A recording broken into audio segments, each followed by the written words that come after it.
In this episode of Scaling Postgres, we talk about terabyte scale, database permissions, faster column adds, and pgBouncer. I'm Preston Jameson, and this is Scaling Postgres, Episode 6.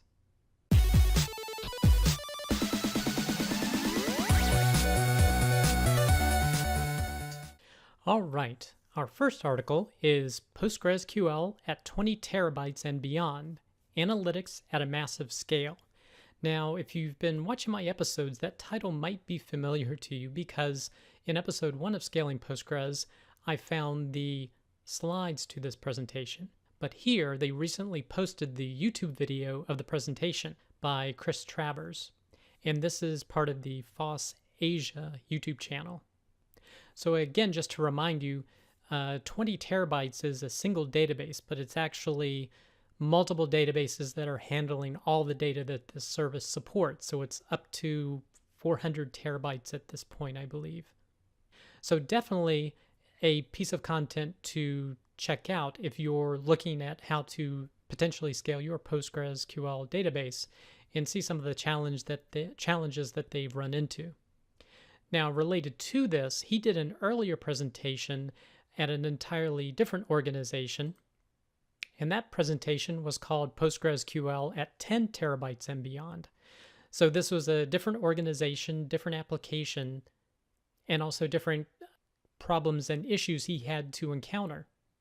Now, this is an older presentation. It was posted last February, or I should say February 2017 on the Edument YouTube channel.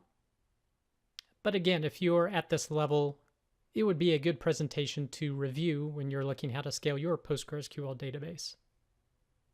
The next article is from the Squarespace Engineering blog, and the title is Building on Solid Ground, Getting Postgres Foundations Right with pgbedrock. So basically, this is a tool that enables you to manage your PostgreSQL permissions. So they were having some issues because they have many users and different responsibilities for each of those users for accessing data to their PostgreSQL database. And the issues they were encountering is that permissions are managed in multiple tables across PostgreSQL, and it was challenging to correctly set the appropriate permissions for every user and maintain consistency. So they developed this tool with these goals in mind to collate all configuration within one file, simplify their permission complexity, and assert that the configuration matches reality. So again, they developed this tool called pgbedrock to manage the roles, role memberships, schema existence, and ownership and object privileges. So it's doing a lot for maintaining permissions in their database. And they define a configuration file, as you can see here. So they have a particular user, they can log in, they're a member of a particular role, they have these attributes, they own particular schemas, and here are their privileges to other schemas, tables, or sequences.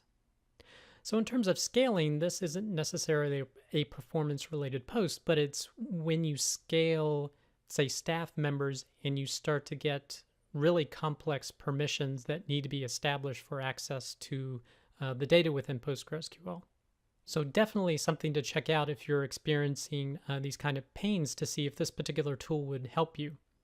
Now on GitHub, here's the tool on the Squarespace pgbedrock, and I'll include the link in the show notes. But it has a very, very comprehensive README that describes how everything gets set up. So again, if you're experiencing permissions issues, I would definitely suggest checking out this new tool. The next post is pain-free add column with non-NULL defaults. Waiting for PostgreSQL 11, fast alter table add column with a non-NULL default. So this is a feature that's coming in PostgreSQL 11, and this was mentioned on the dataegret.com blog by Andrew Dunstan.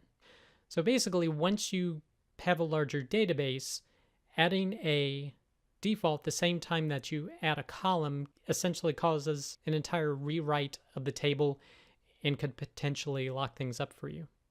And as they mention here, what you would typically do to add a column where you want a default value is first adding a new column with no default value. Then secondly, setting a default value which will be used for new and updated rows. And then last is updating the existing rows and setting the default value into the added column. So it's a bit of a process, particularly on a larger table, to add a column with the default that you want.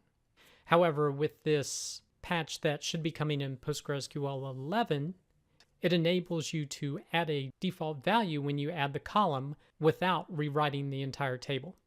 And this blog post goes into a little bit of the details about it, so I suggest checking it out if you want to learn more. The next article is from datanami.com, and it's making Hadoop relatable again. So I found this post and I was reading it a little bit. It's not about PostgreSQL, but I found it interesting. They're talking about making Hadoop more like a relational database. And here's a quote: "If you make Hadoop more like a relational database, then people will do more with it." So it's recognizing the power of a relational database. So I just found this interesting that all of these different database systems keep going back to the relational database and using SQL in order to allow easy access to the data. So it's interesting how these NoSQL options seem to keep going back to SQL. The next couple of articles are very short, brief ones that give suggestions for PostgreSQL configuration. So for example, these are from the build.com blog. The first one is Mountpoints in the single PostgreSQL server. So basically, it's a very quick little post that says two rules to keep in mind when choosing a name for the mount point in your directory structure for your PostgreSQL database. 1, always include the major version in the directory you're using, but never include the major version in the mount point. For example, use something like pgsql for a mount point, something that doesn't include the version, but when you're establishing your PG data or the actual data directory, do use a version for it. So here they had an example of within the mount point 10/data. The reason being because at some point when you're doing a PG upgrade, you're going to want to potentially have 2 different versions running when you're using PG upgrade. And having the directory structure in this manner enables upgrades to happen much more easily. The next article is, again from the build.com, change this, WAL compression. And basically he's suggesting that pretty much everybody should go ahead and enable this parameter, even though it's off by default. And basically, as long as you're not severely CPU bound, you get a benefit in disk space and a reduction in network traffic if you're sending to a streaming replica. So definitely something to take a look at if you have not enabled that setting. The next post is a guide to using pgBouncer for PostgreSQL, and this is from the severalnines.com blog.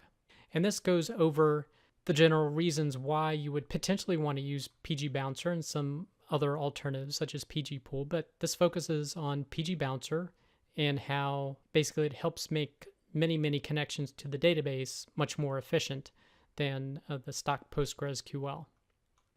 And then at the bottom here, it actually goes into a configuration and different parameters that you can use to set it up.